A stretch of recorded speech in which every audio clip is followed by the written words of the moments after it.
Y bueno, con estas indicaciones dadas, adelante, doctor, la sala es toda suya.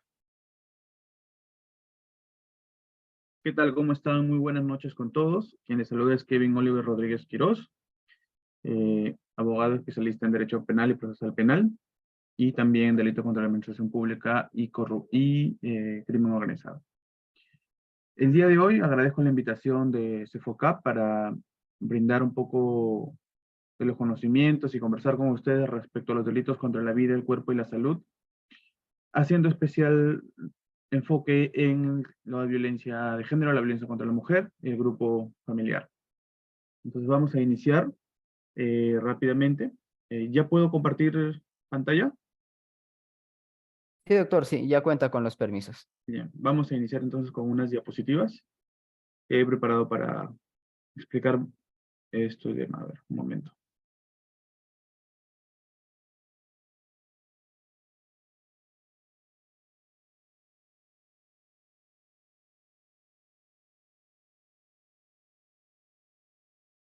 Bien. Delitos.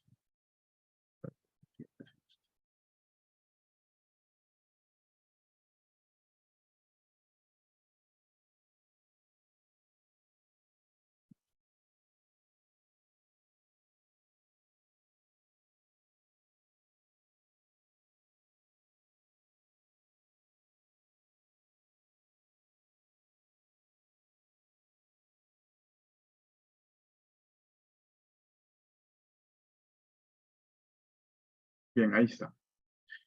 Delitos contra la vida. Vamos a iniciar con los delitos contra la vida. Eh, Rápidamente.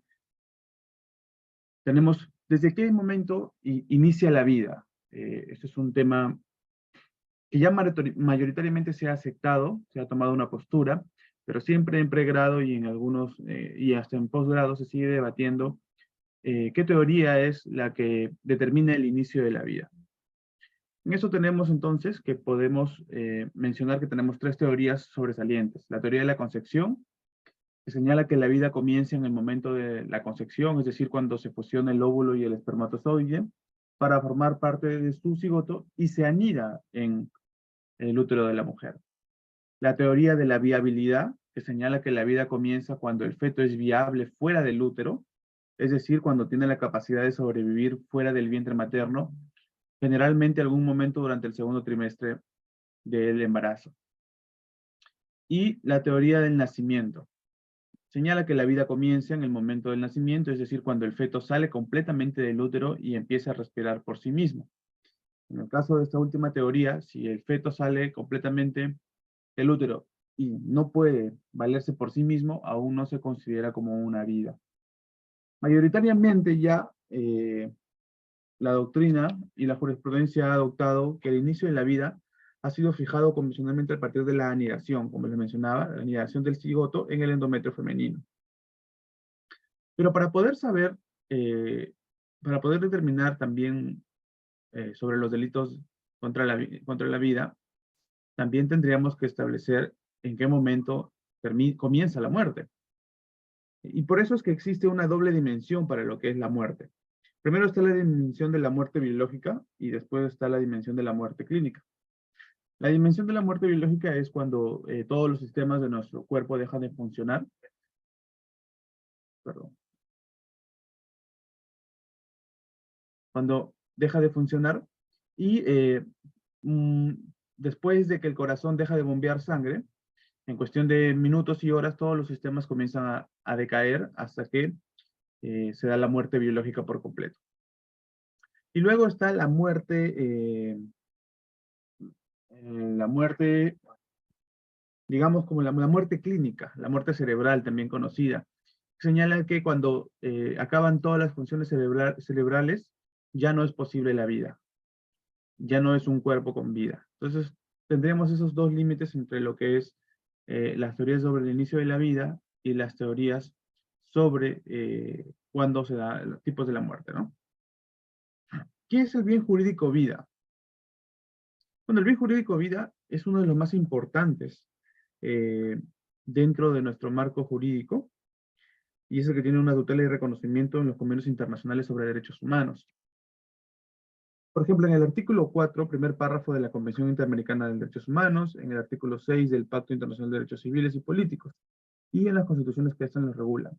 El bien jurídico vida se divide en dos, en vida dependiente o vida independiente. La vida dependiente es la que se da dentro del claustro materno, dentro del vientre materno, y la vida independiente es aquella que se da después del nacimiento, pues, ¿no? Tomando como inicio en la vida dependiente la teoría de la concepción y anidación del cigoto en el endometrio materno.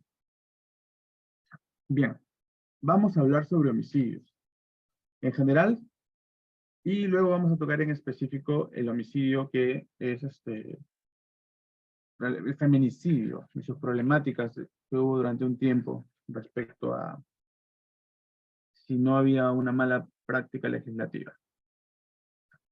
El homicidio tipo base.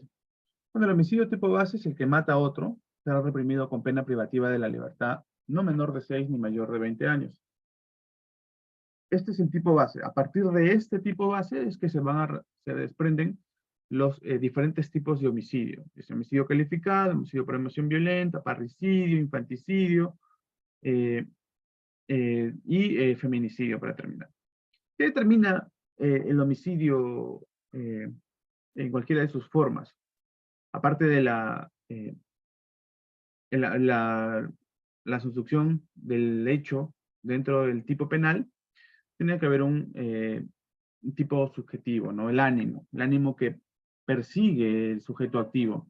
En este caso, la diferenciación es el animus necandi, el animus ascendendi, que es el animus que busca, pues, causar la muerte en la otra persona. Luego pasamos al homicidio calificado.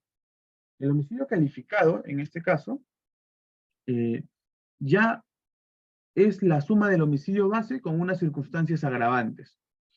En nuestro código penal regula el homicidio por ferocidad, por codicia, por lucro, por placer, un delito, un homicidio calificado para facilitar u ocultar otro delito, un homicidio calificado con gran crueldad o alevosía, un homicidio por fuego, explosión o cualquier otro medio capaz de poner en peligro la vida y la salud de las personas.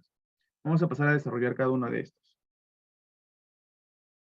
El homicidio por ferocidad se entiende o se define como el realizado con absoluto desprecio por la vida.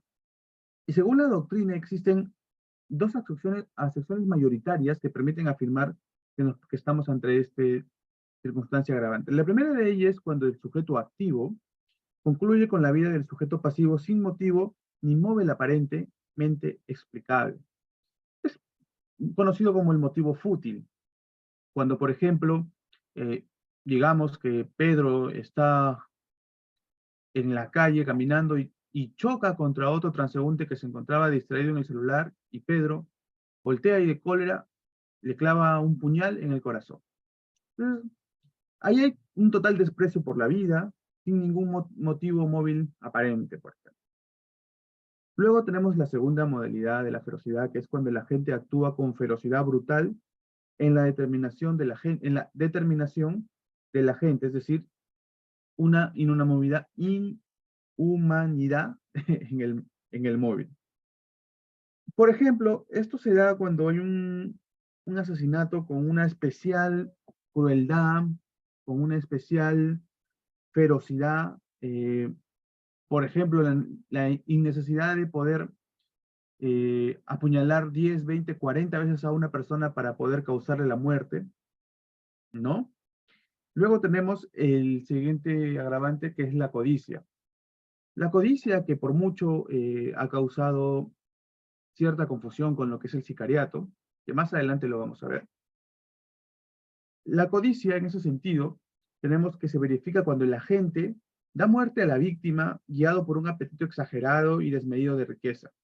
Por ejemplo, el que mata a otra por codicia, el que quiere dar algo, por ejemplo. Yo mato a un tío o un familiar del cual yo sé que voy a heredar y lo mato por codicia, para hacerme más rico, para aumentar mis propiedades, etc.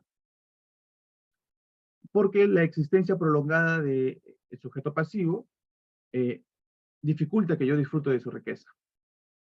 Luego tenemos el la circunstancia agravante por lucro.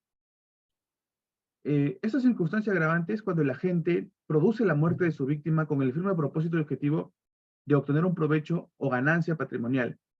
Hay una, digamos que hay una especial confusión con estos dos términos, codicia y lucro. En uno de ellos es que causo la muerte para que con la muerte de esta persona yo pueda aumentar mis propiedades, mi dinero, el clásico ejemplo del heredero. Mediante que por lucro, por ejemplo, un ejemplo claro es el que tú realizas digamos que en la esquina, en la cuadra de tu calle hay dos farmacias, ¿no? Y hay una competencia incesante, agobiante entre ambos dueños de las farmacias, ¿no? Y un día ese señor toma, uno de los dueños, digamos que Pedro, que era dueño de la farmacia San Pedro, digamos, toma la determinación de acabar con la vida de, de María, quien era dueña de la farmacia Santa María, con la finalidad de que este sea la única farmacia abierta en este sector y así poder aumentar su capital, su patrimonio al tener más ingresos. Y finalmente está la circunstancia agravante por placer. Y aquí no hay mucho que debatir, son aquellas personas que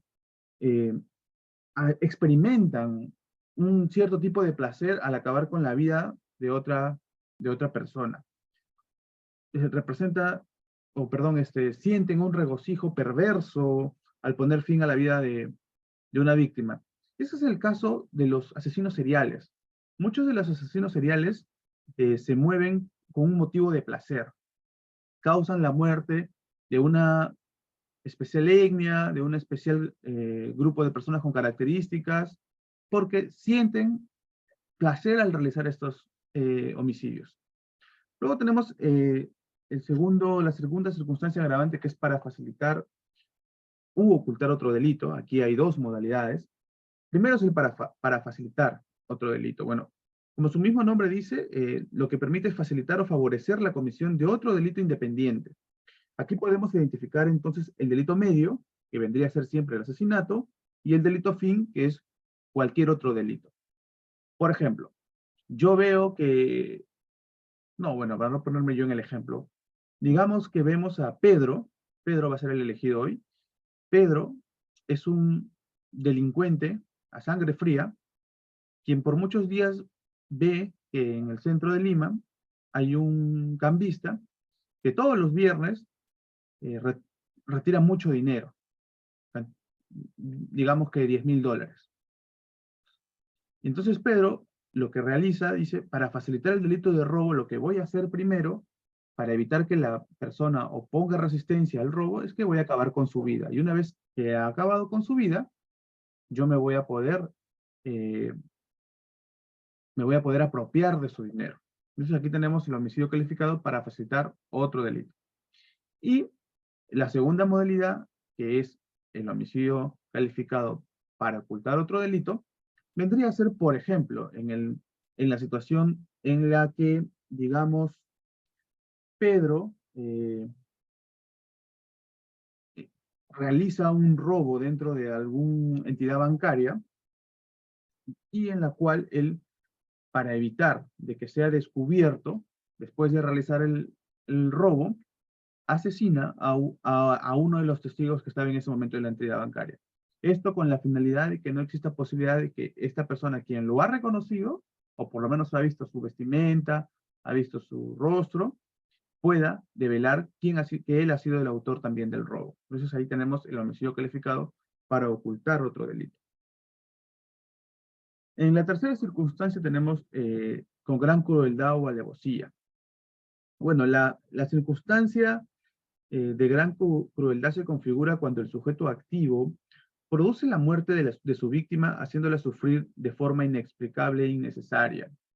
Por ejemplo, si ya estás determinado, si el sujeto activo está determinado ya con el animus necandi de acabar con la vida del sujeto pasivo, es innecesario, por ejemplo, que para acabar con su vida, le corte un brazo, o le vaya cercenando los dedos, le vaya cercenando la lengua, de tal manera que le inflige tal sufrimiento innecesario a pesar de que ya se ha determinado a acabar con su vida.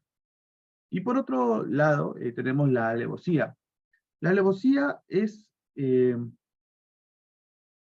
la modalidad que se configura cuando la gente actúa, eh, digamos que a traición, vulnerando un grado de confianza que tiene su víctima y a la vez aprovechando la indefensión, puesto que como la víctima finalmente tiene un cierto grado de confianza con el sujeto activo, sus niveles de defensa son muy bajos, porque uno no va a estar pendiente de si te hace daño o no alguien en quien tú confías, ¿no?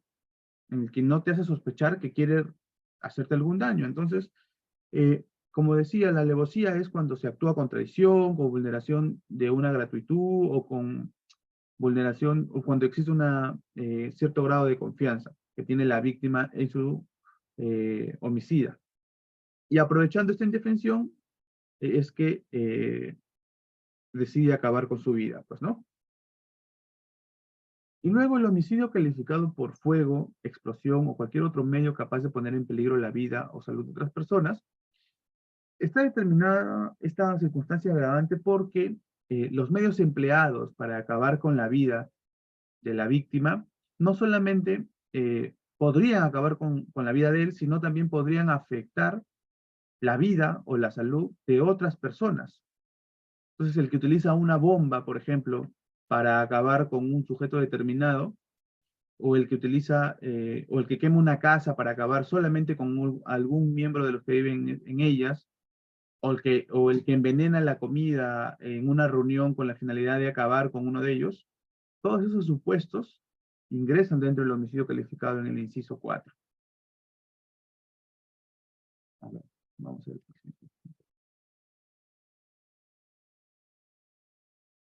Luego tenemos el homicidio por emoción violenta. Este es un delito muy particular, un delito en el que se atenúa la pena porque el sujeto activo se embarga o se deja dominar por una emoción violenta. El tipo dice, el que mata a otro bajo imperio de una emoción violenta que las circunstancias hacen excusables, será reprimido con pena privativa de libertad no menor de 3 ni mayor de 5. Entonces tenemos 4 características que podemos desarrollar. Primero, que el sujeto activo se encuentre bajo el dominio de una emoción violenta. Y para poder estar dentro de una emoción violenta tenemos que tener un factor que determina esta emoción violenta. Por ejemplo, el típico caso de el esposo que llega a casa y encuentra a su esposa con su amante, ¿no? Y en ese momento le embarga una emoción, una frustración, un odio, un rencor tan fuerte, una emoción tan violenta, que si bien determina cometer un delito, esta situación particular en cualquier persona podría llevar a que se cometa ese delito. Entonces está embargado bajo esa emoción violenta, está embargado bajo esa emoción violenta y decide así acabar con la vida tanto del amante como de la esposa. Ahora, este estado de emoción violenta, de dominio por la emoción violenta, es un estado transitorio, de conmoción y perturbación de la personalidad. ¿Qué quiere decir esto? Quiere decir de que cuando él se encuentra con la impactante situación que hace que detone su emoción violenta, se pone en un estado que no va a perdurar en el tiempo, sino que es un estado inmediato, un estado de conmoción y perturbación de la personalidad, y que deberíamos establecer de que cualquier persona ante esta situación podría entrar en este estado transitorio de conmoción y perturbación. Las circunstancias que la provocan deben ser inmediatas, efectivamente, y aquí hay otra teoría que trata de rebatir. Significa que para yo cometer un homicidio por emoción violenta, debo realizar esta conducta inmediatamente después de haber tomado conocimiento del factor detonante. Eso quiere decir que, por ejemplo, en el caso del esposo que llega a la casa y encuentra a la esposa con el amante, su reacción debe ser inmediata para que pueda configurarse el homicidio por omisión violenta. O sea, ve la situación, baja, trae un cuchillo o va y los ahorca, pero debe ser inmediata. Y esto se relaciona con el cuarto presupuesto, que no deben existir indicios de premeditación o reflexión. Por ejemplo, ¿qué sucede si es que el esposo ya sabía con días de anticipación, con horas de anticipación, que ese día su esposa y su amante de su esposa iban a estar en su casa y prepara todo, el momento, antes de llegar, se proyecta, reflexiona sobre cuál va a ser su reacción frente a la situación que sabe que se va a encontrar? Entonces aquí ya no estamos ante una emoción violenta porque ya existen indicios de premeditación o reflexión. Ahora, retrotrayendo al punto de las circunstancias que la provocan deben ser inmediatas, existe una teoría que no es muy jalada de los pelos, que señala que hay circunstancias o momentos, recuerdos, que nos pueden volver a poner en un estado de transición de conmoción o perturbación y que podríamos estar bajo el dominio de una emoción violenta. Y el caso más sonado es aquel que sucedió, si no me falla la memoria, en Estados Unidos, donde un padre eh, en la audiencia de juicio va y asesina a el violador y asesino de su hija, a pesar de que el hecho ya había pasado. Sin embargo, el volver a ver al violador y asesino de su hija hace que se embargue nuevamente bajo un dominio de emoción violenta y entre en un estado de transición de conmoción y perturbación. Y esto fue debatido en Estados Unidos y finalmente fue catalogado como homicidio por emoción violenta. Entonces, no es que no sea posible, solamente que en nuestro país la jurisprudencia y la doctrina llevan a que las circunstancias que la provocan deben ser inmediatas. Bien, ahora vamos con el sicariato. El sicariato.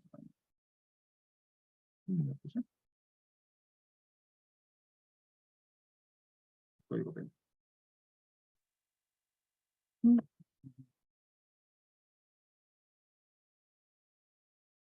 El sicariato es un delito que, al igual que el feminicidio, en algún momento entró en debate respecto a su individualización dentro del Código Penal y el por qué no haberlo incluido como un agravante dentro del homicidio calificado, ¿no? Pero se creó, bueno, su tipo penal individual y señala: el que mata a otro por orden, encargo o acuerdo, con el propósito de obtener para sí o para otro beneficio económico cualquiera o de otra índole, cualquier otra índole, será reprimido con pena privativa de libertad no menor de 25 o con inhabilitación establecida en el numeral 6, artículo según corresponda. Las mismas penas se imponen a quien ordena, encarga, acuerda el sicariato o actúa como intermediario. Como les decía hace un momento, podría haber aquí una discusión respecto al homicidio calificado por lucro y el sicariato, ¿no? Porque efectivamente podríamos establecer de que configuran el mismo delito. No obstante, podríamos develar esto con un tema de ley especial, con un análisis que vamos a hacer más adelante para poder determinar cuáles son las principales diferencias entre el sicariato y el homicidio por lucro. ¿Cuáles son las agravantes? Eh, por ejemplo, la primera agravante del delito de sicariato es que valiéndose de un menor de edad o de otro inimputable para ejercer la conducta. Pues esto no es una situación nueva, esta agravante tiene su fundamento en cuestiones de política criminal, puesto que en los últimos 10 años las organizaciones criminales han inundado pues, nuestro país, especialmente los sectores transportes, construcción y comercio también, el comercio local, las extorsiones.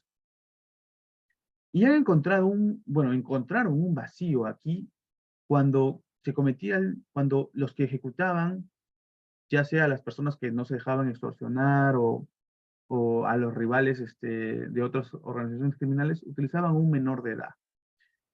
¿Por qué? Porque sabían ellos que al no ser juzgados como eh, mayores de edad, no podrían tener las mismas penas tan graves como para el delito de homicidio.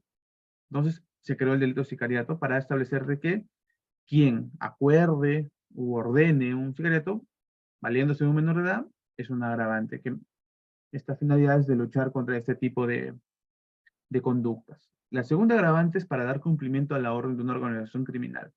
En el mismo sentido, ¿no? En el mismo sentido, el sicariato es una práctica muy habitual entre las organizaciones criminales. Eh, Cuando, por ejemplo, existen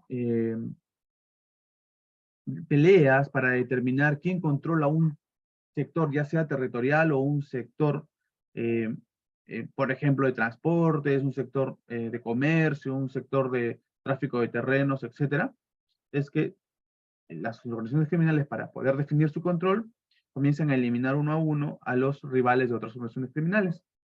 O, en todo caso, comienzan a eliminar a las personas que se niegan a pagar el cupo extorsivo, que de alguna forma denuncian ante las autoridades, eh, que finalmente va en contra de los objetivos pues, de las organizaciones criminales.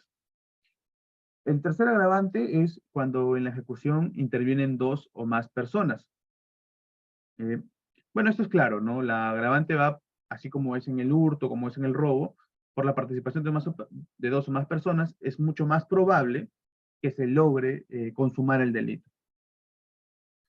Y luego, la agravante es cuando las víctimas estén comprendidas en los artículos 107, primer párrafo, que es el parricidio, 108, que es una especial condición de la víctima, cuando, por ejemplo, el sujeto pasivo es un miembro de las Fuerzas Armadas, cuando el sujeto pasivo es un magistrado del Poder Judicial o del Ministerio Público, o un magistrado o un miembro del Tribunal Constitucional, o cualquier autoridad elegida por mandato popular, ¿no? Y el 108b es el feminicidio. Entonces, cuando eh, digamos, por una cuestión de género, por el hecho de ser solo mujer, es que se comete un delito de sicariato. Bien, ahora vamos a entrar a lo que es el feminicidio, y para esto vamos a necesitar.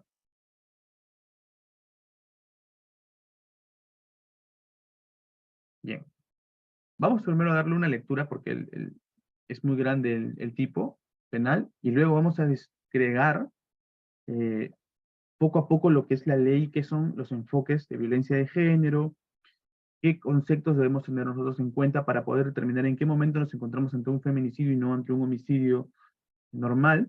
Entonces, el feminicidio dice, será reprimido con pena privativa de libertad no menor de 15 años el que mata a una mujer por su condición de tal, en cualquiera de los siguientes contextos: violencia familiar, coacción, hostigamiento o acoso sexual, abuso de poder, confianza de cualquier otra posición o relación que le confiera autoridad a la gente, cualquier forma de discriminación contra la mujer independientemente de que exista o haya existido relación conyugal. Uh, y la pena privativa, o sea, los agravantes, no serán menor de 25 años cuando concurra cualquiera de las siguientes circunstancias agravantes. Si la víctima era menor de edad o adulta mayor, si la víctima se encontraba en estado de gestación, si la víctima se encontraba bajo cuidado o responsabilidad del agente, si la víctima fue sometida previamente a violación sexual o actos de mutilación, si al momento de cometerse el delito la víctima tiene cualquier tipo de discapacidad, si la víctima fue sometida para fines de trata de personas o cualquier tipo de explotación humana. Cuando hubiera concurrido cualquiera de las circunstancias agravantes establecidas en el artículo 108, cuando se cometa a sabiendas de la presencia de las hijas o hijos de la víctima o de niños y niñas adolescentes que se encuentren bajo su cuidado. Y será cadena perpetua cuando concurran dos o más circunstancias agravantes. Entonces, vamos a la diapositiva anterior para comenzar a explicar cada una de ellas y el contexto que se da el tema del feminicidio.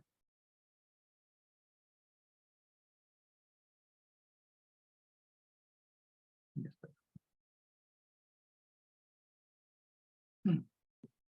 Bien. Ha de tener en cuenta lo siguiente para poder hablar sobre el delito de feminicidio y en general sobre las leyes que protegen a la mujer y al grupo familiar. Primero debemos entender qué es la violencia de género. La violencia de género es específicamente la violencia contra la mujer, constituye la expresión de toda violencia que se ejerce por el hombre contra esta por su condición de tal. Y tiene su origen en la discriminación intemporal, la situación de desigualdades y las relaciones de poder sobre los hombres, perdón, de los hombres sobre las mujeres. Desde esta perspectiva, la violencia contra las mujeres se reduce al ámbito, no se reduce solamente, perdón, al ámbito familiar, también traspasa eh, una, eh, a cualquier tipo de relación de subordinación. Por ejemplo, en una estructura laboral, en un ámbito eh, de relaciones de cualquier tipo de relaciones interpersonales. Entonces tenemos, por ejemplo, este ámbito de la violencia en la mujer, eh, en el artículo 1 de la Convención Interamericana para Prevenir, Sancionar y Erradicar la Violencia contra la Mujer, señala que debe entenderse por violencia contra la mujer cualquier acción o conducta basada en su género que le cause la muerte, daño o sufrimiento físico, sexual o psicológico, tanto en el ámbito público como privado. A esto también se suma la Comisión de Derechos Humanos, perdón, la Convención Interamericana, no, la Comisión de Derechos Humanos, sí, ya lo dije, en que en una resolución 41 del 2005, si no me equivoco, definió la violencia contra la mujer como todo acto de violencia sexista que tenga o pueda tener como resultado un daño o sufrimiento físico, sexual o psicológico para la mujer. Entonces, ya definido qué es la violencia contra la mujer, fue necesario, porque fue una avalancha de hechos violentos contra las mujeres. Recordarán ustedes eh, el hecho a la mujer que en Miraflores le prendieron fuego, el cercenamiento de mujeres, la violación constante de menores y de mujeres adultas. Fue tanto así el tema, fue tan grave y es tan grave hasta la actualidad, que la política criminal de nuestro país tuvo que actuar y creó una ley especial para ellas, una ley que las protege, y distintos tipos penales, ya sea ahorita el feminicidio, como las lesiones graves que vamos a ver, o las agresiones contra la mujer y el grupo familiar, y tuvo que tener una respuesta. Y la respuesta fue la creación del delito de feminicidio. Eh, Básicamente lo que se creó es que una protección en un delito especial a la mujer. Como habíamos dicho hace un momento, como había dicho hace un momento, es debatible por qué no ingresar en el delito de homicidio calificado como un agravante el que se realice un homicidio contra una mujer por su condición como tal. Pero por cuestiones de política criminal y de darle mayor fuerza a esto, es que se realizó de esta manera. Se tipificó individualmente, perdón. Ahora, sabemos que la sanción penal es grave, y esto es porque cumple funciones de disuasión, de consolidación y reafirma la exigencia de un modelo de conducta al condenado. Pero eso aún no es suficiente. La ley 30.364, que es la ley para prevenir y sancionar y erradicar la violencia contra las mujeres y los integrantes del grupo familiar, eh, establece dentro de ella ciertos enfoques. El primer enfoque es el enfoque de género. Y estoy hablando en general porque estos enfoques no solamente son utilizados para el delito de feminicidio, sino también para el delito de lesiones graves contra la mujer y el grupo familiar y agresiones contra ellos. Y hay varios enfoques. Voy a pasar a dar rápidamente a cada uno de esos enfoques. El primer enfoque es el enfoque de género, que manifiesta que reconoce la existencia de circunstancias asimétricas en la relación entre hombres y mujeres, construidas en base a la diferencia entre el género, que se constituye una de las causas principales de violencia hacia las mujeres. Luego tenemos el enfoque de integralidad, que reconoce que la violencia contra las mujeres confluyen por múltiples causas y factores que están presentes en distintos ámbitos a nivel individual, familiar, comunitario y estructural.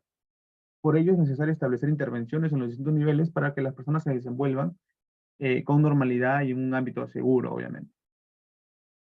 El enfoque de derechos humanos, que reconoce como objetivo principal la intervención en el marco de esta ley, que se debe a la realización y respeto de los derechos humanos, identificando a los titulares de ellas y aquellos que tienen el derecho conforme a sus particulares necesidades. En este caso, pues, la particular necesidad era la de proteger a un grupo especial, que eran las mujeres, que venían siendo violentadas, ¿no? Bien, ahora, como ya hemos visto, vamos a pasar a verificar qué significa o cómo se configura cada uno de los, primero de las circunstancias agravantes del primer párrafo y luego las circunstancias agravantes del segundo párrafo.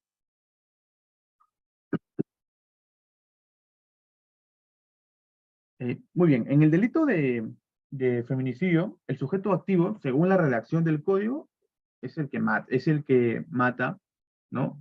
Y la palabra el que lo que hace es eh, no calificar a un sujeto, sino puede ser cualquier persona, hombre o mujer, el que realice el tipo penal. Sin embargo, de, de la lectura propia del delito de feminicidio, uno puede establecer que solamente puede ser sujeto activo el hombre, pues, porque es el que tiene finalmente el deber, perdón, tiene finalmente la mujer esa especial condición de ser mujer, por lo cual se está protegiendo. Entonces, en contraposición, la persona que puede, el único que puede rebatir esta especial condición es el hombre. Entonces, no es que cualquiera lo pueda cometer. Algún momento se dio eh, la, la problemática en que sucede entre las parejas del mismo sexo, en este caso mujeres con mujeres, se podría cometer ahí feminicidio o no.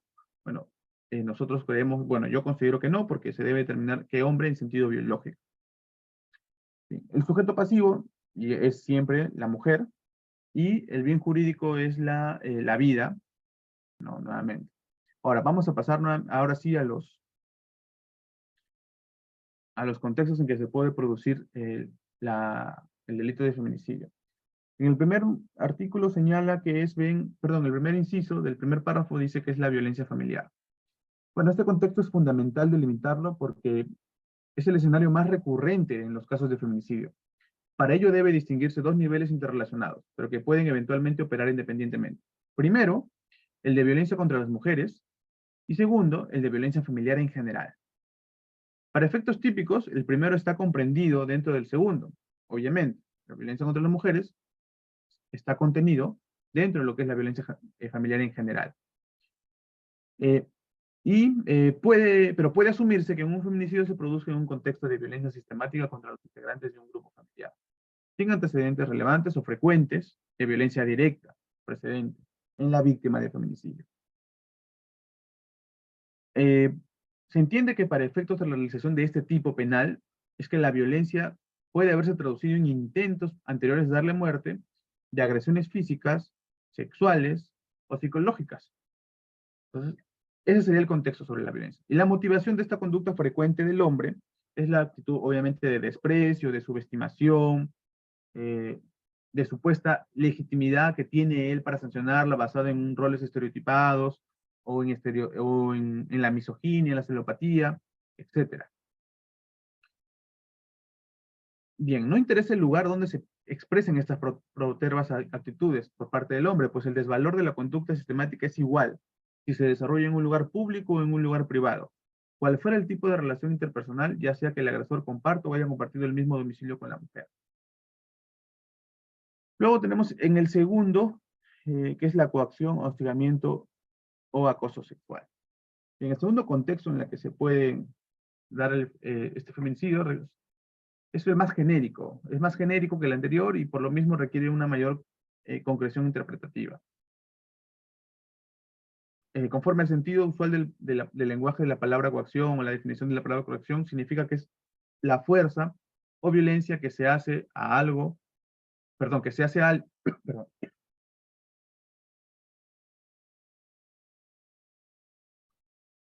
es la fuerza o violencia que se hace a alguien para obligarlo a que diga o haga o ejecute algo en contra de su voluntad. pero este significado es genérico, entonces puede comprender la fuerza o la violencia que se ejerce en un contexto anterior. Tampoco es suficiente delimitarlo en el concepto que se puede derivar del artículo 151 del Código Penal, que efectivamente tipifica la coacción.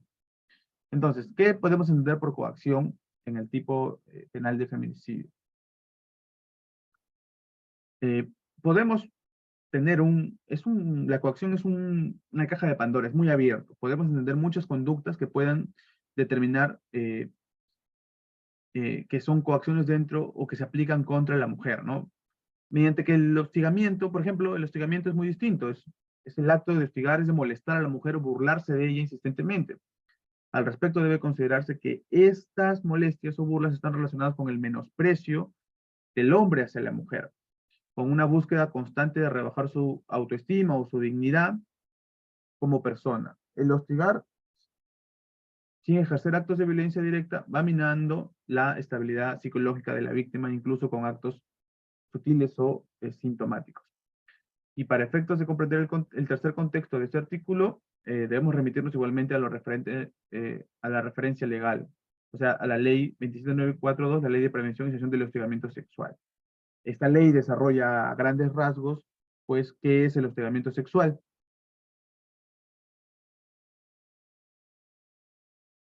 Por ejemplo, esto debe interpretarse en el ámbito penal como un acoso que es en realidad un hostigamiento al que se alude, pero en el ámbito sexual, ¿no?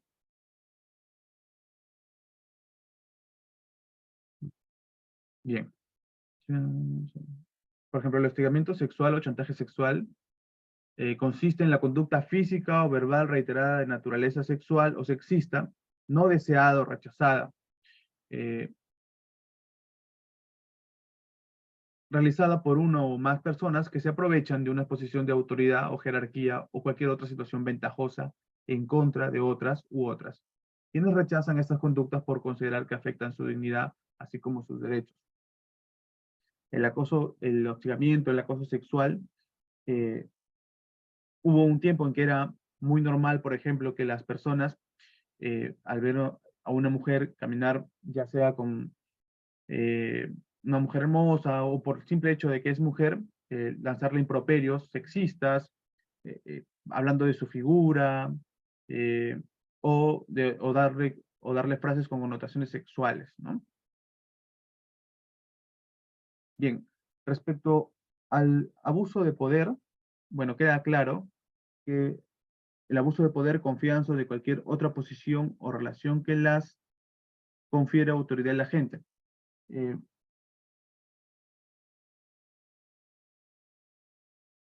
esta situación, esta especial situación del abuso del poder se da mucho en relaciones de subordinación. Por ejemplo, en la relación jefe-empleada, en la relación de confianza también en un tema de amigos, de amistad, o en cualquier otra potestad que le confiera autoridad a la gente. ¿No? Muchos, como le digo, muchos de este tipo de contexto se encuentran en una relación de subordinación, ya sea en cuestiones laborales o en cuestiones interpersonales o familiares. Y luego tenemos el cuarto, que es cualquier forma de discriminación contra la mujer, independientemente de que exista o haya existido una relación conyugal o de convivencia con la gente. La discriminación finalmente es un acto de separar por algún eh, elemento cualitativo que la hace distinta de los demás. En este caso, el elemento cualitativo vendría a ser el hecho de ser mujer. Esto viene de la mano pues con un machismo, un misogismo muy marcado en muchas partes de nuestra sociedad. Y no es necesario para la configuración de este contexto que haya existido una relación conyugal o de convivencia con el agente. Simplemente que se pueda determinar que el feminicidio se cometió en un contexto de discriminación por ser meramente mujer, solamente mujer, formar parte de este grupo especial de personas, ¿no? A ver, siguiente. Ah.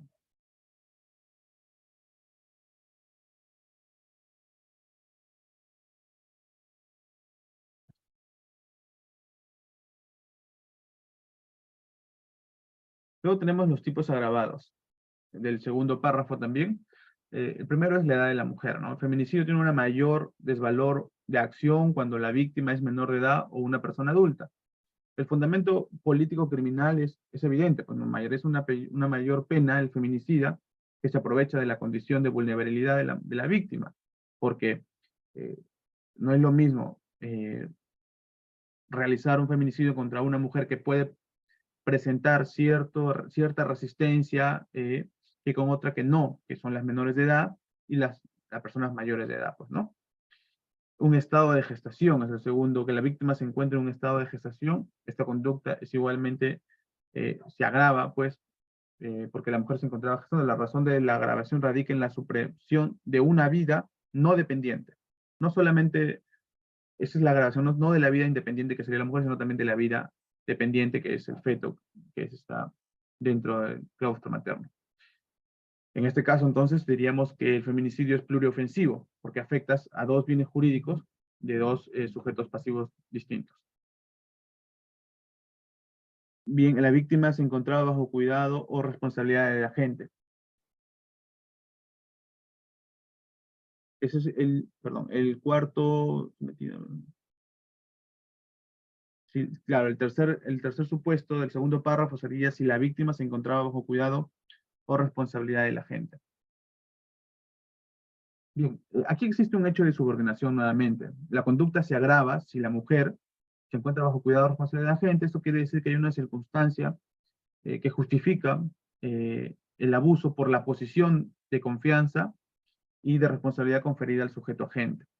Son diversas las fuentes que la configuran. Por ejemplo, puede tratarse de una relación familiar, donde hay una patria potestad, una tutela o una curatela, de una relación contractual, donde hay un cuidado sanitario o educativo, de vigilancia, por ejemplo, en una situación penitenciaria o tutelar en el caso de niños o adolescentes sujetos a medidas socioeducativas. La cuestión es que sí se puede comprender dentro del agravante a la víctima que se encontraba en la Policía Nacional o en las Fuerzas Armadas. Entonces, aquí hubo un debate si es que también se podría eh, incluir este tipo de situaciones, de hechos que son muy comunes, o que han sido muy comunes anteriormente, cuando existía víctimas que formaban parte de la Policía Nacional o las Fuerzas Armadas y sus victimarios eran miembros de ellas mismas, pues, ¿no? Entonces sí se puede también incluir aquí estos hechos donde hay un superior jerárquico que tiene una responsabilidad con relación a los subordinados.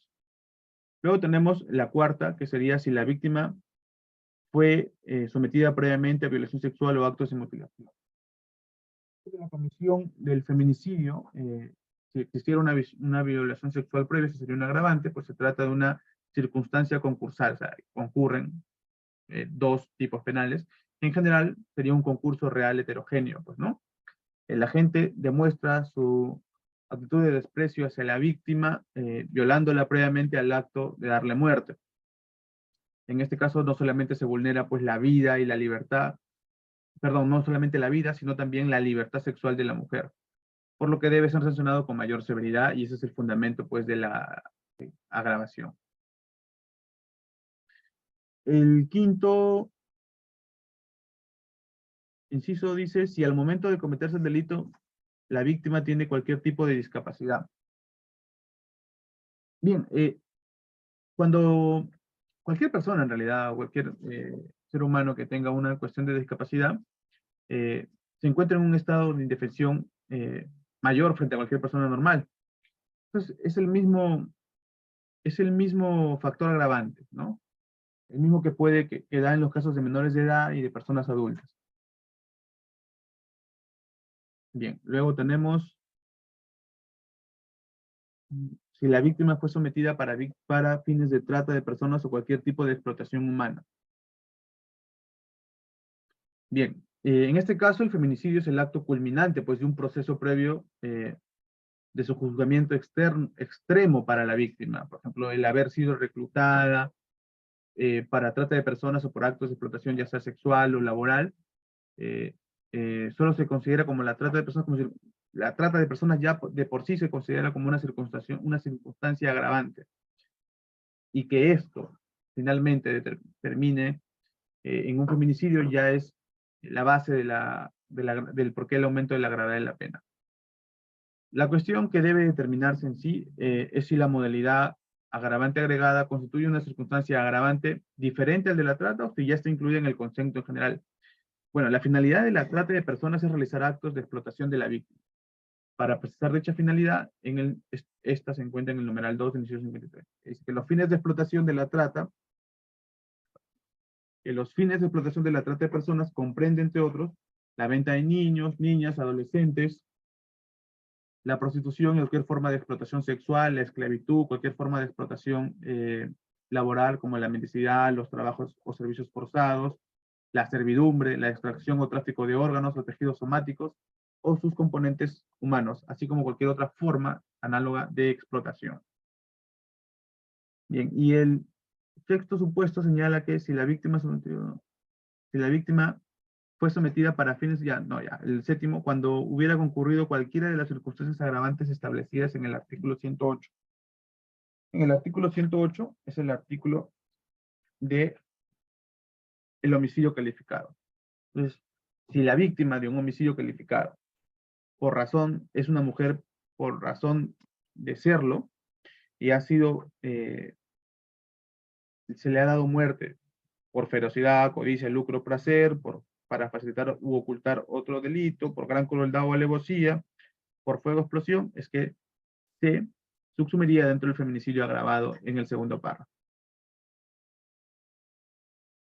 Cuando se comete a sabiendas de la presencia de las hijas, hijos o hijos de la víctima, o de niños, niñas o adolescentes que se encuentren bajo su cuidado. Bien, bueno, esta es la última reforma, si no me equivoco, al delito de feminicidio que se incorporó esta circunstancia agravante. Para su configuración, no se requiere que el feminicidio se cometa en una habitación en la que no pueden acceder los niños, pero que sufren el dolor psicológico que se le está dando muerte a su madre. O sea, no es necesario que dentro de la misma habitación donde se está produciendo el feminicidio se encuentren los menores. Simplemente es necesario que donde se esté dando la muerte, si no están dentro de la habitación o están alrededor de ella, se pueda prever que estos niños o adolescentes están tomando conocimiento que en ese momento se le está dando muerte a su madre. Y esto en sí ya genera un trauma en los hijos o niños que afecta su integridad psíquica.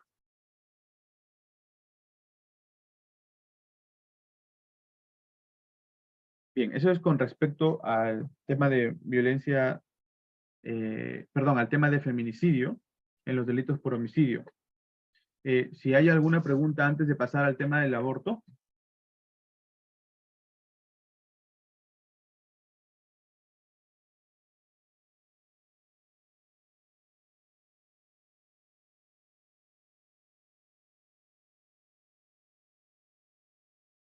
¿No?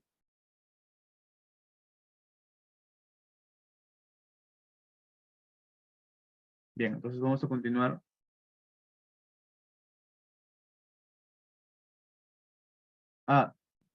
Puedes escribir por el chat porque creo que no te han activado el micrófono. Sí está permitido, doctor. Sí puedes activarlo, Eduardo.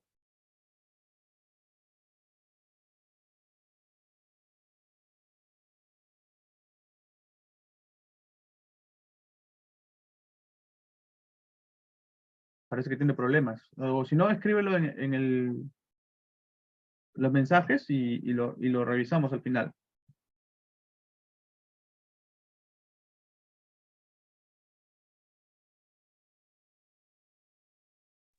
Doctor, buenas noches, ¿me escucha? Sí. Sí, ¿me escuchas? Doctor, ¿me escucha?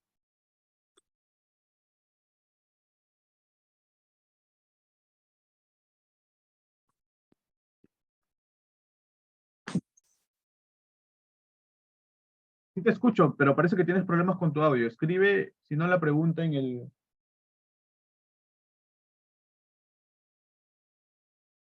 los mensajes.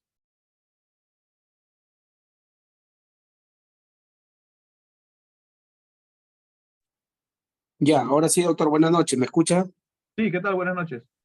¿Qué tal? Les saluda el abogado Eduardo López. Una Claro. consulta. Estoy revisando acá lo que en el punto 8 dice que, perdón, eh, dice la pena será de cadena perpetua cuando concurran dos o más circunstancias agravantes. ¿Ya? En todo caso, yo entiendo de que si la víctima, por ejemplo, si configura que la víctima es menor de edad y a la vez está gestando, ahí estaríamos frente a una posible cadena perpetua. Sí, efectivamente, si concurren dos de estas circunstancias agravantes, dos de las circunstancias agravantes establecidas, es que se puede, la pena va a ser pues de cadena perpetua, como tú bien lo has dicho. Ya, y en el otro ejemplo, para tenerlo más claro también, en el punto 4, si la víctima fue sometida a previa violación o acto de mutilación, si se configura primero la violación y después la mutilación, también estamos frente al tema o al encuadramiento de tipo penal de cadena perpetua, o es uno de los dos nada más. Porque No, no, se puede dar el caso que primero lo hayan violado y después lo hayan descuartizado.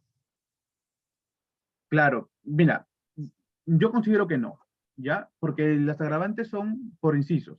Esta agravante es la violación sexual o actos de mutilación.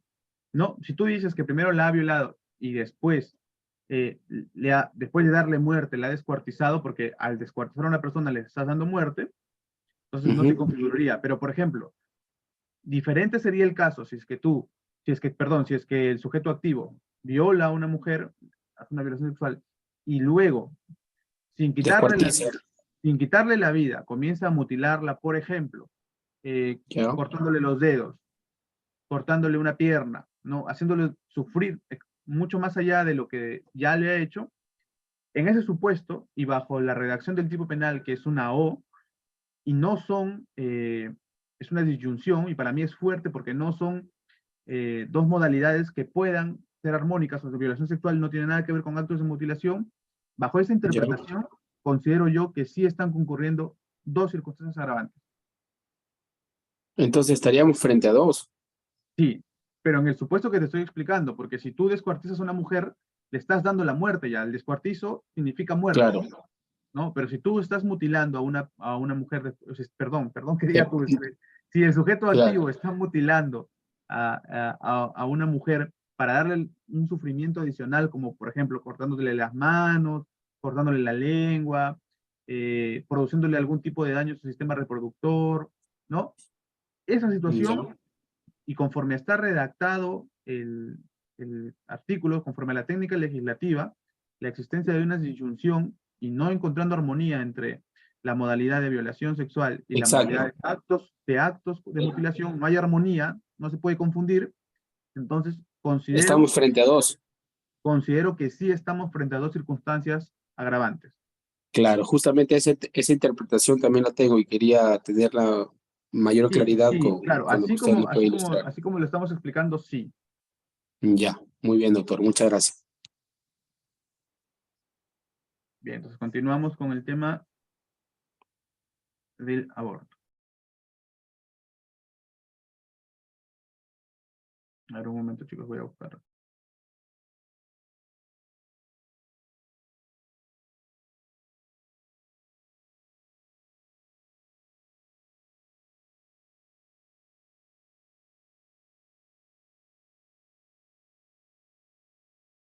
Denme unos 5 minutos, por favor. Un momento, ahorita regreso.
Bien, a ver, continuemos.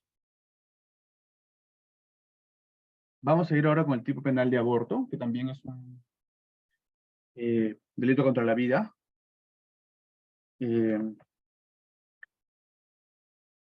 Y vamos a hablar de él. Aquí tenemos algunas circunstancias. Primero, el Código Penal no incluye dentro de su definición legal lo que debe entenderse por aborto. Así que es necesario, antes de ello, partir de una definición operativa, que yo, después de revisar algunos libros, he escogido esta, que es la del doctor Prado Saldarriaga. Señala que es toda forma dolosa de interrupción del proceso de embarazo que conlleva la destrucción de la vida del ser en formación al interior del claustro materno o por la expulsión violenta e inviable del feto, siendo que los medios empleados pueden ser de origen natural, aplicación mecánica o composición química.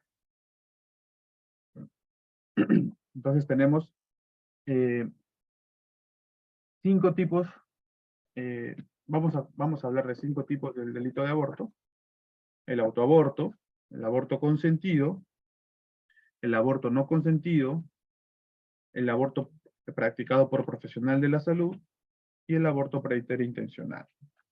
Vamos a ubicar los artículos, porque no me gusta mucho pegar los tipos penales en las diapositivas. Lo que debemos hacer mejor es lograr interpretar y conocer las circunstancias que nos permitan operativizar mejor estos delitos. A ver.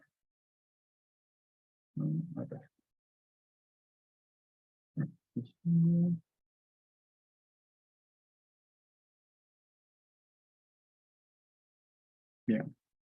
El primer tipo penal es el autoaborto, que está en el artículo 114, que señala que la mujer que causa su aborto o consiente que otro le practique, será reprimida con pena privativa no mayor de 2 años o con prestación de servicios comunitarios de 50 a 104 jornadas.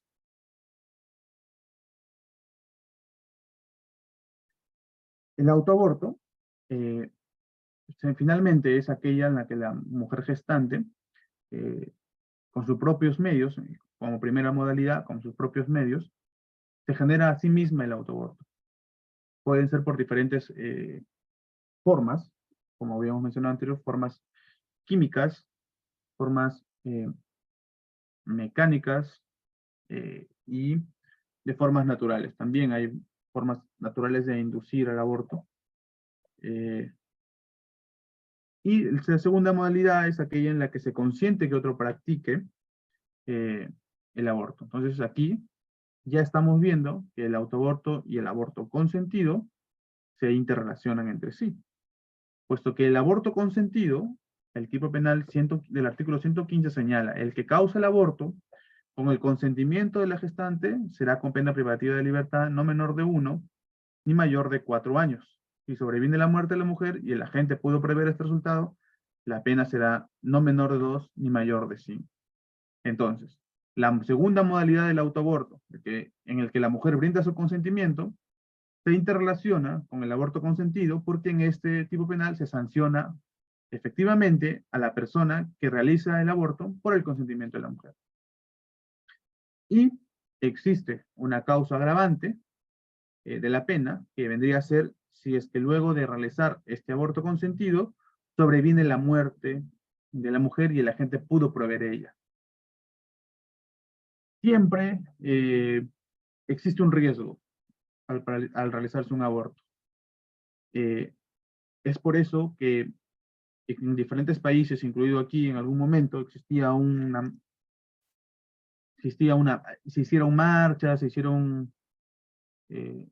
hizo mucho morbo respecto a aprobar o no aprobar el derecho al aborto a las mujeres. Finalmente, en nuestro país aún no se aprueba, pero hay luchas fuera de nuestro país, en otros continentes, en otros países, donde se sigue luchando como un derecho a elegir a la mujer. Bueno, esto es una discusión, cada uno personal tendrá su posición, pero en el país aún se encuentra penalizado el autoaborto y el aborto consentido, que es, como le digo, se interrelaciona en la segunda modalidad de autoaborto, cuando la mujer brinda el consentimiento. Luego tenemos el aborto no consentido, que efectivamente lo que señala el tipo penal es el que hace abortar a una mujer sin su consentimiento, será reprimido con pena privativa de libertad número 3 ni mayor de 5 años. En esta situación específica, la mujer no da su consentimiento. Sin embargo, aquí el tipo penal del sujeto, el sujeto activo, con la palabra el que, hace abiertamente que sea varón, mujer, que tenga una especial cualidad, que tenga un especial vínculo, cualquiera sea, que realice o hace abortar a una mujer, ya sea poniéndolo primero en un estado de indefensión, ya sea induciéndola, mediante engaño, haciéndola tomar algún medicamento que induzca al aborto, es un aborto no consentido y se encuentra sancionado distintamente. Luego, el aborto practicado por profesional sanitario, que se encuentra tipificado en el artículo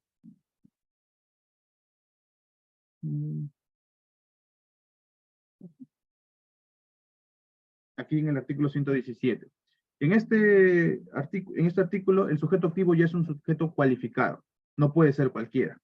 Es el médico, es la obstetra, es la farmacéutica, o cualquier profesional sanitario, o sea, que se vincule con ciencias de la salud, que abusa de su ciencia y arte para causar el aborto, será reprimido con pena privativa de libertad, conforme a los incisos 15 y 16. ¿Por qué 15 y 16? Porque ya sea que el aborto practicado por este especial sujeto cualificado, que es un personal sanitario, haya sido con consentimiento o sin consentimiento, es que varían las penas. Recordemos el caso Fujimori, perdón, el caso Fujimori no es sobre abortos, es sobre, no tiene que ver, perdón, me confundí de concepto, disculpen. Y luego tenemos el aborto preterintencional, que es el que con violencia ocasiona un aborto sin haber tenido el propósito de causarlo. Siendo notorio y constando en el embarazo, será reprimido con pena privativa no mayor de 2 y con prestación de servicios comunitarios. Bueno, el aborto preterintencional, como bien conocen el concepto de preterintencional, es que será un resultado que el sujeto activo no quería, no quiso. Buscaba otro tipo de resultado y se dio esto. Entonces, aquí es el que mediante violencia, por ejemplo, el claro ejemplo en el que está discutiendo una pareja y el hombre empuja a la mujer a sabiendas que se encontraba embarazada porque era notorio, y le causa el aborto sin él tener ese ánimo de causarla. Luego tenemos en el artículo 119 existe una razón de exculpación respecto al tipo del aborto, que es el aborto terapéutico. Y tiene que concurrir tres situaciones. Por ejemplo, que es practicado necesariamente por un médico, que se requiere consentimiento de la mujer embarazada o representante legal, y que el aborto terapéutico es el único medio para salvarle la vida a la madre o evitar un mal grave y permanente de la salud. Y en esta situación, lo que se hace es una valoración entre la vida de la madre, que es una vida que ya tiene cierta consolidación, y la vida del feto, en este caso de la vida dependiente, que aún, a ver, alguien escribió al chat, voy a leer su pregunta. A ver, una consulta. Adelante, lo voy a decir, el empleador que es natural de forma especial. Ya. Paula, al final te respondo tu pregunta porque estamos ya en el caso del...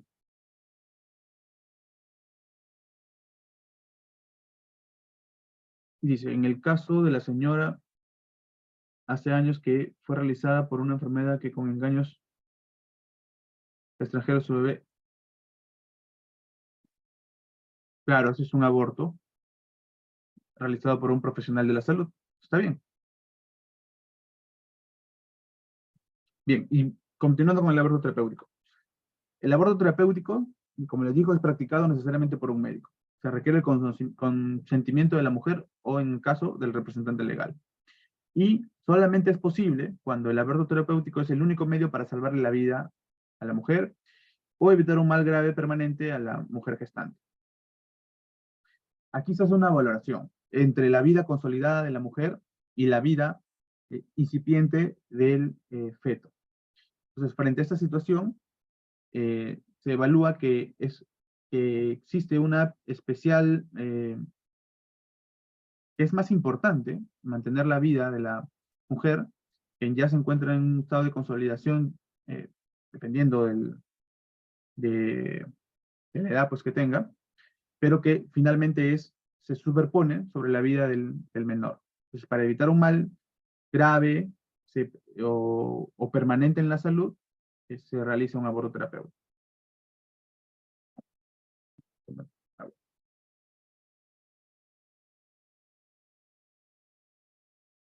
Bien, ahora vamos a pasar al delito de lesiones, que es el delito que finalmente tiene también mucho que ver con la violencia de género, perdón, la violencia contra la mujer y contra el grupo familiar. A ver, vamos a empezar. ¿Por qué no pasa? Breves apuntes. Como habíamos mencionado al inicio, el bien jurídico vida constituía el bien jurídico más importante para la persona humana. Detrás de él viene el bien jurídico salud individual. Entonces, existe un orden de prelación. Vida, salud individual. La noción de salud individual como objeto de tutela penal tiene una dimensión más amplia que aquella que se representan en las normas, que identifican solo la integridad y la normalidad física y psicológica de toda persona. Para el derecho penal se trata de un estado personal de salud, que está integrado por tres componentes: la integridad física por un lado, física o salud anatómica, la salud funcional o fisiológica y la salud mental o psicológica. Entonces, cuando hablamos de bien jurídico salud individual, hablamos de un estado personal de salud. Y recuerden, existen tres elementos de estado de salud: la integridad física o salud anatómica, salud funcional o fisiológica y la salud mental o psicológica. Existen criterios para poder establecer la gravedad de las lesiones. El primer criterio es el cualitativo, que señala que se toma en cuenta la naturaleza y gravedad propia de la lesión inferida. Pues no es lo mismo, por ejemplo, que te causa una lesión que finalmente hace que pierdas movimiento de tus piernas, a que te cause una lesión, por ejemplo, con la ruptura de un brazo, que puede sanar en un par de meses. Entonces, bajo la naturaleza y la gravedad de la propia lesión, es que este es un criterio cualitativo para poder determinar la gravedad, pues, ¿no? Cuantitativo. El criterio cuantitativo se toma en cuenta respecto al número de días de asistencia facultativa o de descanso médico que se requiere para volver al estado anterior a la lesión producida, o por lo menos disminuir los efectos de ella. Y el daño psíquico se toma en cuenta el nivel de afectación o alteración de las funciones mentales o capacidades psíquicas de la persona por haber pasado este hecho traumático. Entonces vamos a empezar con las lesiones graves.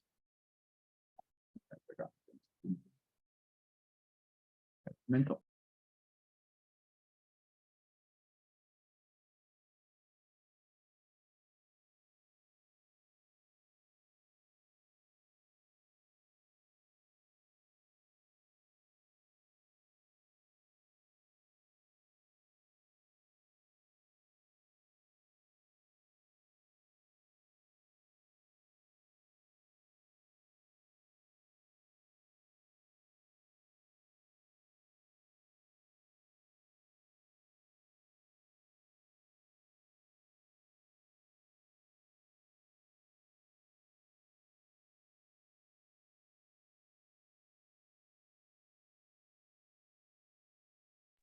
Ya. A ver. Graves.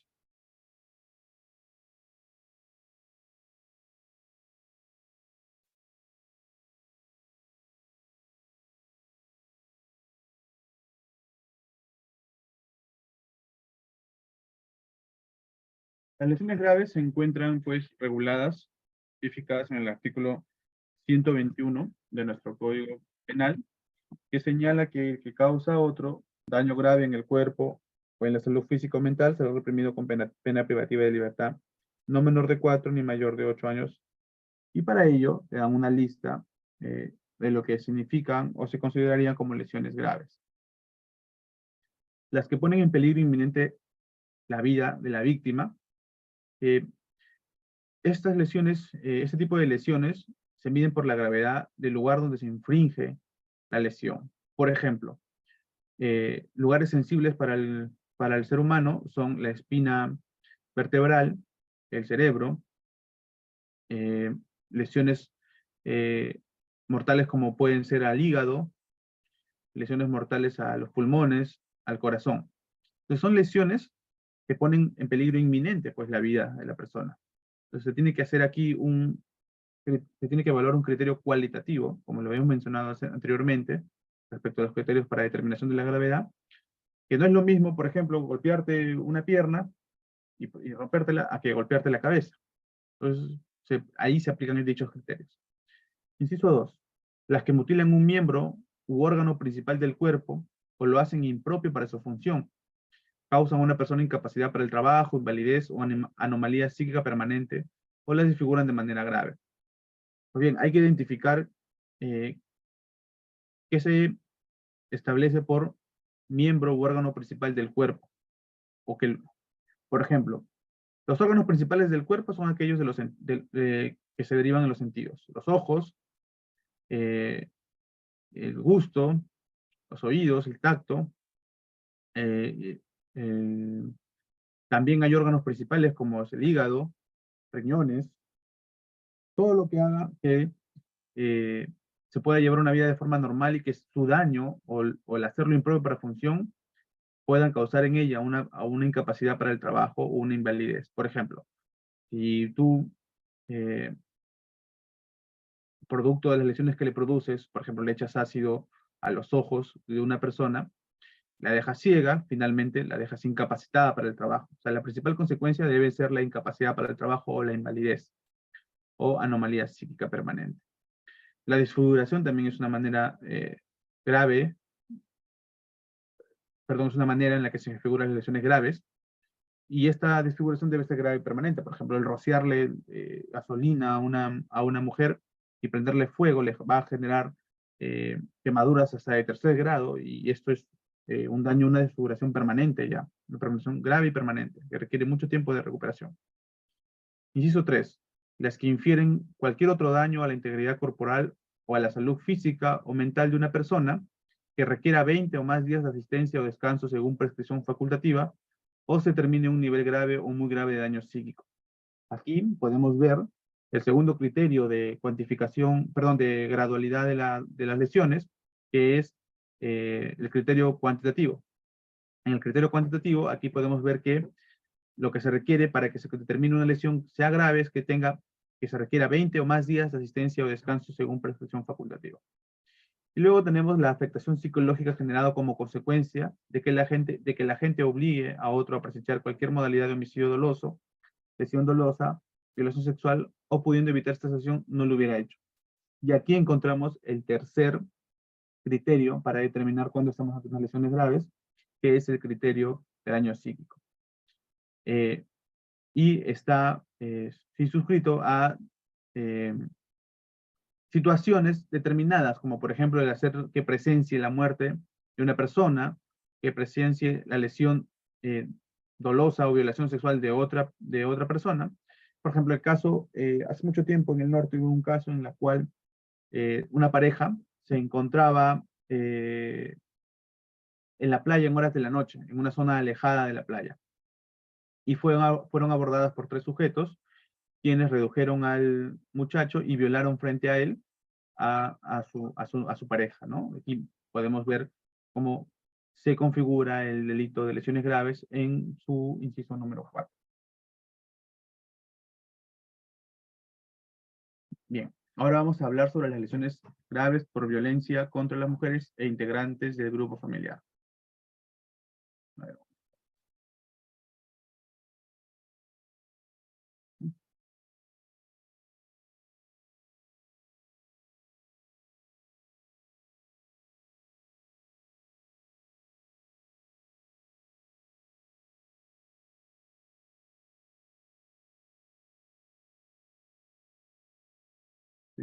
Lesiones graves está en el artículo.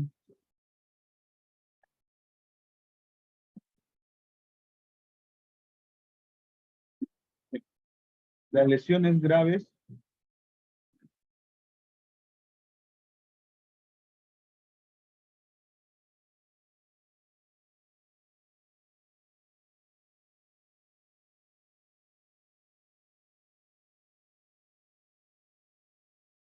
bien. Como les decía, las lesiones graves por violencia contra las mujeres e integrantes del grupo familiar se encuentran en el artículo 121b del Código Penal, dentro del cual dice que los supuestos previstos en el primer párrafo del artículo 121 normal se aplica pena privativa de libertad no menor de 6 ni mayor de 12 años e inhabilitación conforme a los numerales. ¿Qué quiere decir esto? Que los supuestos que nosotros hemos desarrollado en las lesiones graves, siempre y cuando se hallan en un contexto de violencia familiar o violencia contra las mujeres o integrantes del grupo familiar, van a ser sancionados con esa gravedad, o sea, con una pena no menor de 6 ni mayor de 12 años. Pues ya desarrollamos esos criterios. En el siguiente párrafo tenemos que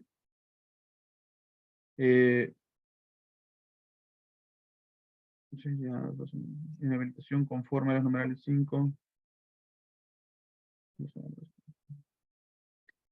Según corresponda cuándo. Entonces, cuando se produzcan estas lesiones graves que hemos mencionado en el artículo 21, bajo el siguiente contexto. Por ejemplo, que la víctima es mujer y es lesionada por su condición de tal en cualquiera de los contextos previstos en el primer párrafo del artículo 108b. Si recordamos, el artículo 108b es el feminicidio. Y hemos desarrollado ya cada uno de esos criterios.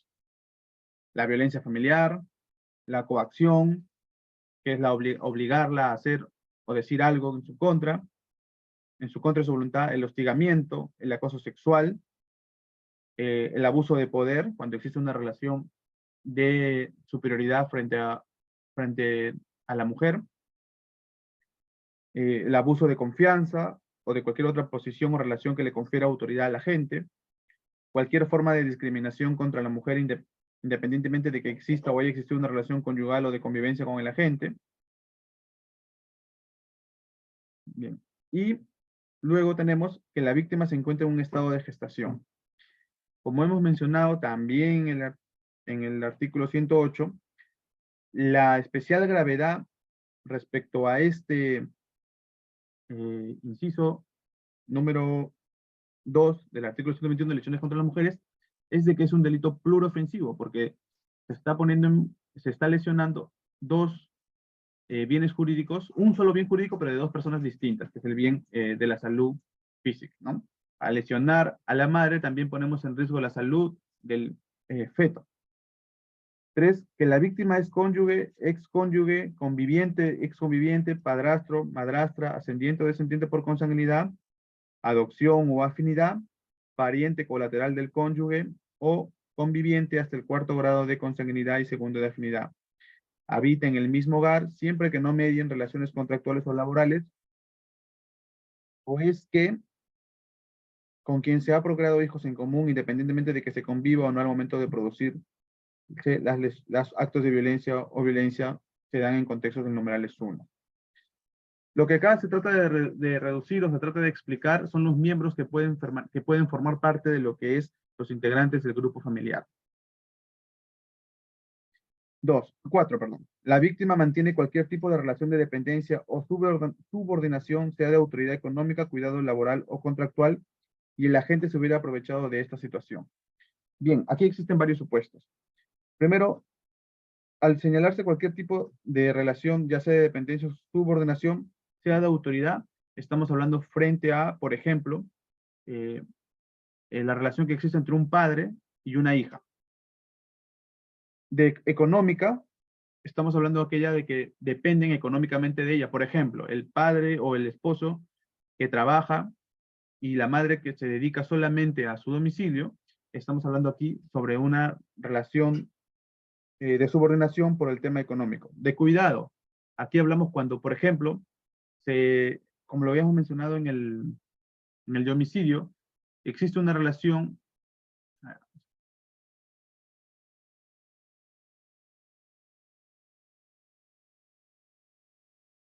Cuidado, aquí está. De subordinación, alimentos,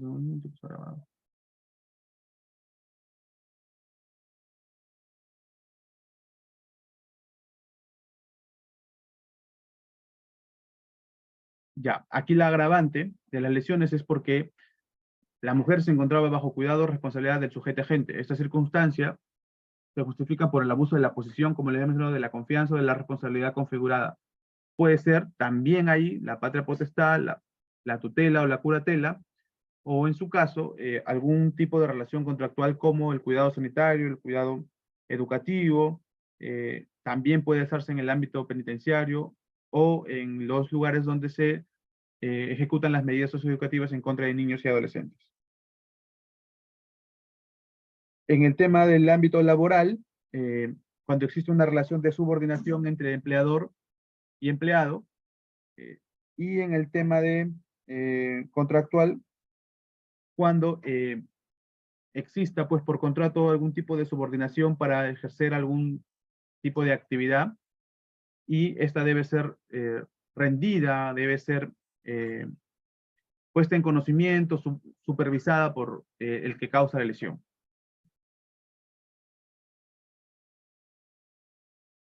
Para cometer el delito, en el inciso 6 señala que el contexto sería: para cometer el delito se hubiera utilizado cualquier tipo de arma, objeto contundente o instrumento que ponga en riesgo la vida de la víctima. Aquí se hace una evaluación del medio por el cual se causa la violencia. Si no es lo mismo utilizar nuestras propias manos para causar lesiones graves, a menos que seas pues una persona entrenada, capacitada para poder infringir graves lesiones. No es lo mismo que utilizar tus manos a que utilizar un objeto contundente, como un bate, o utilizar un arma de fuego, o un objeto punzo cortante, que por su misma naturaleza pueden poner en riesgo la vida de la mujer. Que el delito se hubiera realizado en cualquiera de las circunstancias del artículo 108. Nuevamente vamos al artículo 108, que es el delito de homicidio calificado. Esto quiere decir que en esta especial situación de lesiones graves, no fueron realizadas con el ánimo necandi, sino con el ánimo de lesionar, pero se hicieron bajo las modalidades del artículo 108. Eso quiere decir con especial ferocidad, con codicia, con lucro, por placer, para facilitar o ocultar otro delito, con gran crueldad o alevosía, o por fuego o explosión, o cualquier otro medio que ponga en peligro la vida o salud de otras personas. La afectación psicológica a la que se hace referencia en el numeral 4 del primer párrafo del artículo 121 se causa a cualquier niña, niño o adolescente en contextos de violencia familiar o violencia sexual. Entonces, si nos remitimos nuevamente al artículo 121, que ya lo hemos desarrollado, que señala en su inciso 4, la afectación psicológica generada como consecuencia de que la gente obligue a otro a presenciar cualquier modalidad de homicidio doloso, lesión dolosa o violencia sexual, o pudiendo evitar esta sesión, no lo hubiera hecho. Aquí estamos entonces entablando un mismo hecho típico, pero la diferencia es el sujeto pasivo, sobre quien recae la acción. Por la especialidad, si recae este tipo de acción sobre una mujer, una niña, un niño o adolescente, en el contexto de violencia familiar o de violación sexual, bajo esos supuestos, entonces no aplicaríamos el tipo de lesiones graves, sino el tipo especial de lesiones graves por violencia contra las mujeres e integrantes del grupo familiar.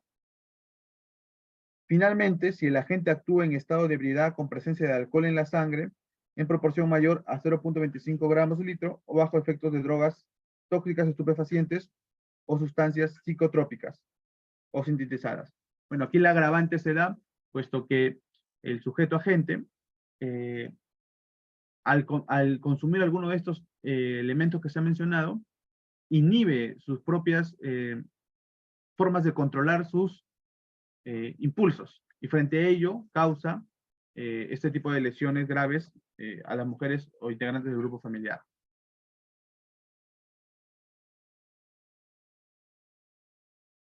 Bien, eso es con respecto a las lesiones graves por violencia contra el grupo, contra las mujeres e integrantes del grupo familiar. Vamos a pasar a la siguiente, que son las lesiones leves. Las lesiones leves, me estás preguntando si no están en las diapositivas de cada uno de los incisos, porque es contraproducente copiar todo el artículo, que es inmenso, solo para leerlo. Entonces, mejor le damos seguimiento y vamos explicando cada uno de los circunstancias, contextos o causales. Entonces, en el artículo 122, que se está regulado las lesiones leves, es el que causa otro, lesiones en el cuerpo, en la salud física o mental, que requiera más de 10 días y menos de 20 días de asistencia o descanso según prescripción facultativa o nivel moderado de daño psíquico. Será reprimido con pena privativa de libertad no menor de 2 ni mayor de 5 años. Aquí vemos efectivamente dos criterios de gradualidad. El primer criterio es el criterio cuantitativo respecto a los días de asistencia de descanso, que deben ser menores, obviamente, a los días que están establecidos para lesiones graves, que son 20 días a más. Aquí es de 10 a 20 días. Y también tenemos el tercer criterio que establece la gravedad de las lesiones, que es el criterio del daño psíquico, que debe ser un daño moderado, y lo cual lo determina pues un especialista en la salud. Señala aquí, en el artículo, en el párrafo 3, dice, la pena privativa de libertad será no menor de 3 ni mayor de 6 años e inhabilitación conforme a los numerales 5 y 11 del artículo 36 del presente código y los artículos 75 y 77 del Código de los Niños y Adolescentes según corresponda cuando. O sea, aquí, cuando la víctima es miembro de la Fuerza Nacional del Perú o de las Fuerzas Armadas, magistrado del Poder Judicial, del Ministerio Público, Tribunal Constitucional o autoridad elegida por mandato popular, servidor civil o es lesionada en el ejercicio de funciones oficiales como consecuencia. Aquí la especial circunstancia que agrava esta situación es la calidad del sujeto pasivo, de la víctima o del agraviado por las lesiones. 2. La víctima es menor de edad, adulta mayor o tiene discapacidad y el agente se aprovecha de dicha condición. Nuevamente aquí, cuando hablamos de menores de edad, mayores de edad o discapacitados, estamos hablando de que se encuentra el sujeto agente en una posición de superioridad física ante la víctima. Es así que la víctima que tiene estas especiales circunstancias, menor de edad, mayor de edad, una persona de edad adulta o mayor o adulta mayor, o tiene discapacidad, tiene menos resistencia a, o pone menos resistencia a los actos de violencia que está el sujeto agente. La víctima es mujer y es lesionada por su condición de tal en cualquiera de los contextos previstos en el primer párrafo del artículo 108b. El 108b es el artículo del feminicidio. Entonces, no estoy poniendo los artículos nuevamente porque ya lo hemos tratado, las circunstancias. Las circunstancias del homicidio y las lesiones son las mismas. Vamos a volver al artículo 108b para que vean. Acá, 108b.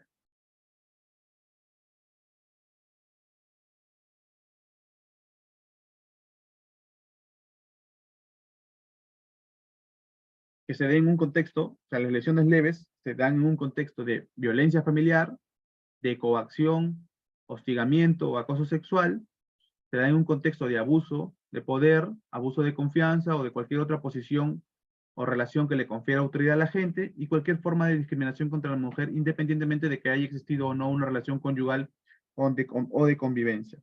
Entonces, estos mismos criterios, estas mismas circunstancias, se aplican tanto en las lesiones graves como en las lesiones leves. Y lo que va a determinar si es grave o leve es el criterio cuantitativo y cualitativo y el criterio del daño psíquico.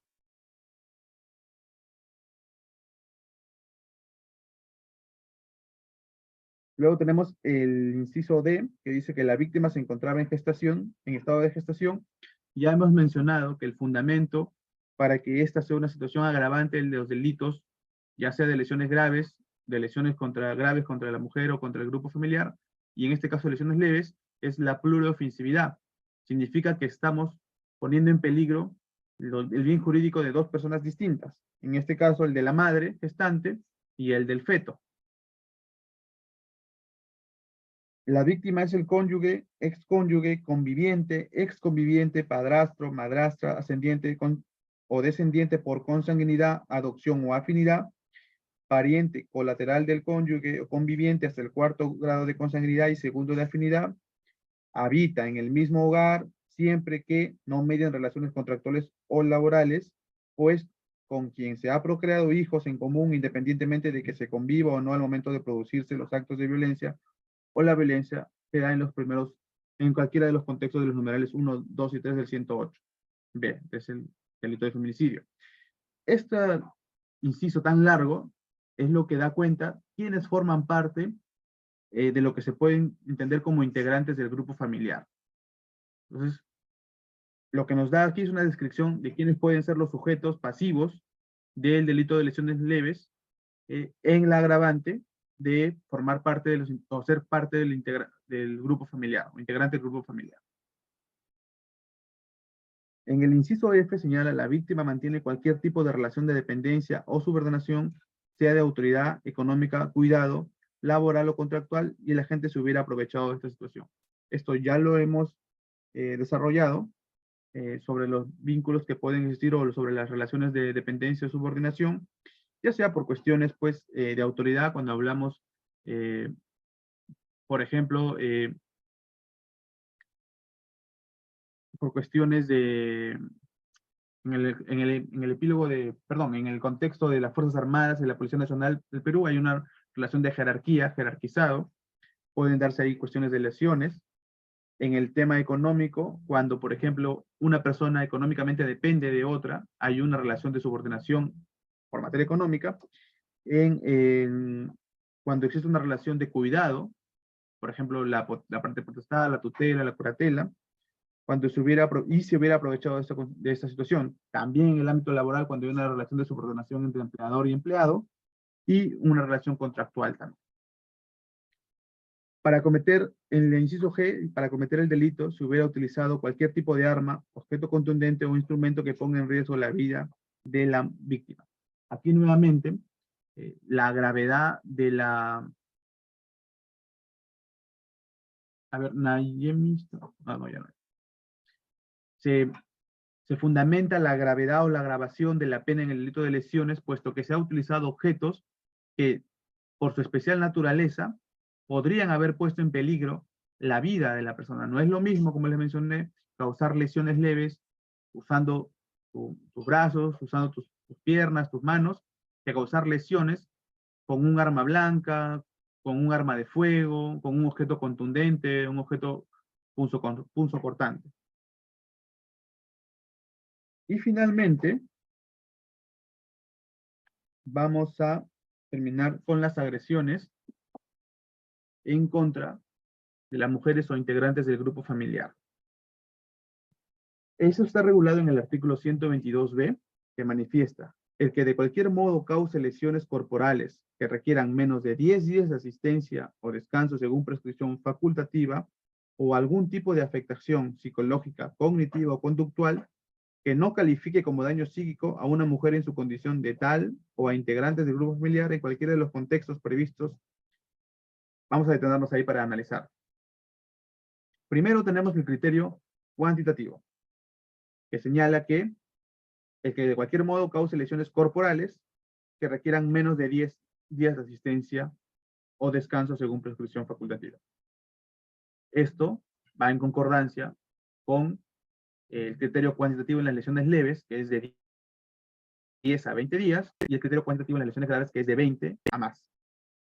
Ahora vamos con el criterio de daño psíquico, o algún tipo de afectación psicológica, cognitiva o conductual que no califique como daño psíquico a una mujer por su condición como tal o a integrantes del grupo familiar en cualquiera de los contextos previstos en el primer párrafo del artículo 108b.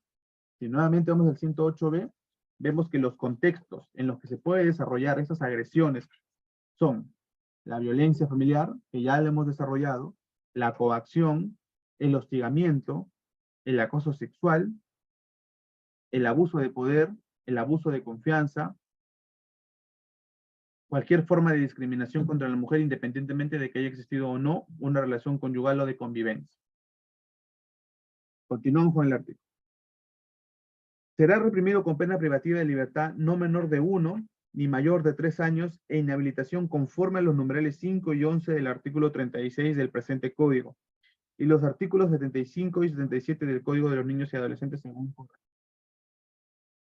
Ahora vamos a ir con los supuestos de agravación. La pena será no menor de 2 ni mayor de 3 años cuando en los supuestos del primer párrafo se presenten los siguientes agravantes. Recordemos que los supuestos son 10 días como máximo de asistencia o descanso, según prescripción facultativa, que no exista daño psíquico, pero sí una afectación psicológica, cognitivo-conductual a una mujer por su condición como tal.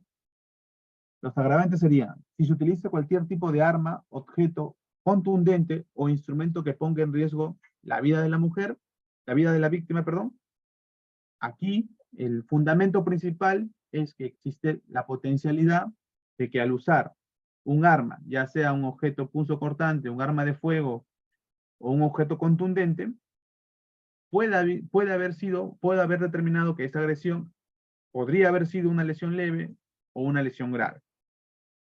Que el hecho se comete con ensañamiento o alevosía, quiere decir que existe una especial situación en la que el sujeto activo, de manera constante y reiterativa, ha venido produciendo esta agresión.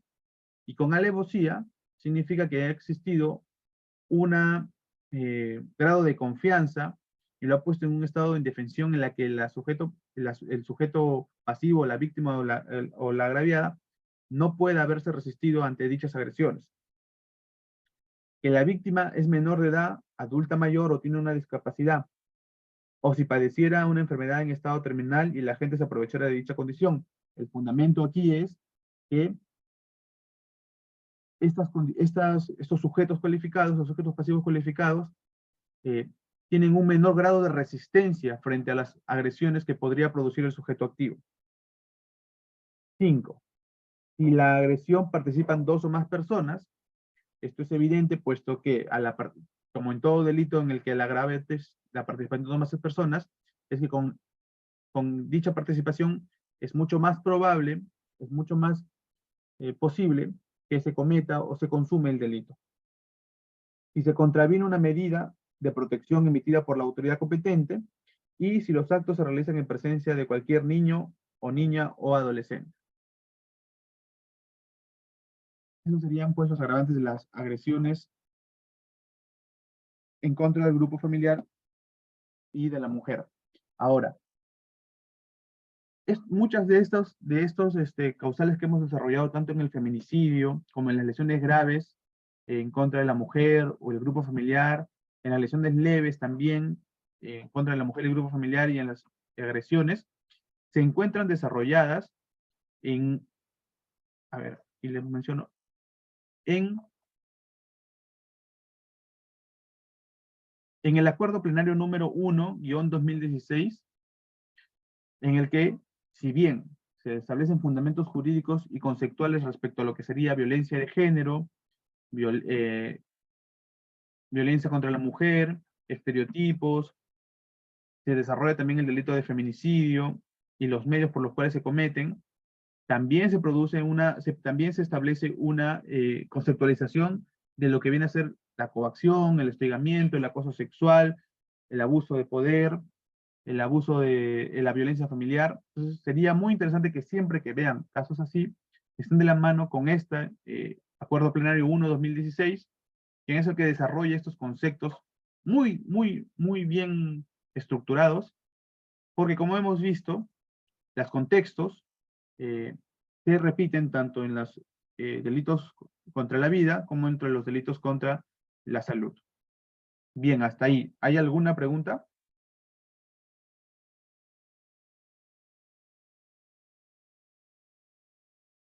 Son las 10.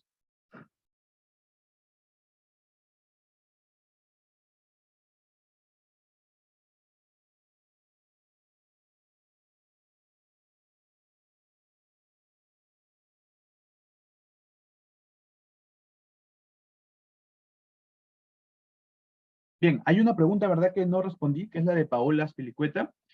Ella menciona, una consulta, doctor, en el ámbito laboral, si el empleador o jefe inmediato trata de forma despectiva, la humilla, llamándola burra, bruta, en términos humillantes a su trabajadora, mujer, ¿estaríamos en el ámbito de una violencia? Claro que sí. Estamos en el ámbito de una... Ahora, sería cuestión de determinar si estamos ante agresiones o ante lesiones leves, pero sí o sí estamos en el ámbito de violencia hacia la mujer. Y estamos incluso en las causales de subordinación, cuando existe una relación de autoridad entre el empleador y la empleada. Entonces sí, definitivamente estamos en el ámbito de violencia hacia la mujer.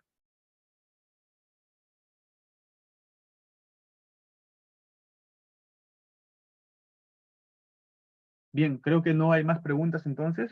Conmigo ha sido todo respecto a este tema. Hemos hablado casi 2 horas.